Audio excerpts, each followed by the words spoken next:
मुंबई इंडियन्ससाठी प्लेऑफचा मार्ग अजूनही खुला आहे. तर जाणून घ्या कसं आहे मुंबई इंडियन्सच्या प्लेऑफचे गणित, संपूर्ण गणित. तर IPL स्पर्धेत 5 वेळा चॅम्पियन ठरलेली मुंबई इंडियन्सची टीम या हंगामात प्लेऑफच्या शर्यतीतून बाहेर होण्याच्या मार्गावर असून त्यांचा पुढचा मार्ग अवघड झाला आहे.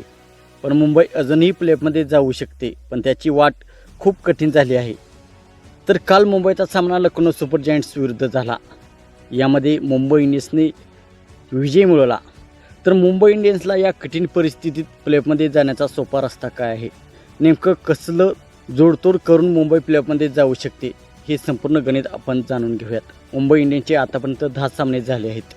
10 सामन्यापैकी 3 सामन्यामध्ये विजय नोंदवले आहेत आणि सध्या मुंबई इंडियन्सचे 6 गुण आहेत आणि ते प्लेऑफमध्ये जाण्याच्या दृष्टीने खूपच खराब आहे. मुंबईला प्लेऑफमध्ये जाण्याचा सर्वात सोपा आणि शेवटचा मार्ग हाच आहे की त्यांनी त्यांचे उरलेले सर्व 4 सामने जिंकावेत.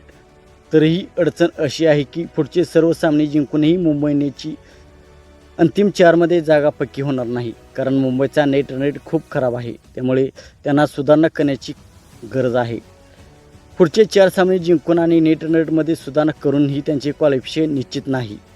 याचे कारण असे की 14 गुण मिळवणे म्हणजे सुरक्षित क्वालिफिकेशनचा मानक नाही. त्यामुळे 14 पॉईंट्स जमा केल्यानंतरही मुंबईला आशा करावी लागेल की इतर सामन्याचे निकाल त्यांच्या हिताचे लागतील. हे समीकरण सांगते की मुंबईसाठी काहीही सोपे नाही. शेवटचा रस्ता हाच आहे की त्यांनी आपले सर्व सामने जिंकावेत.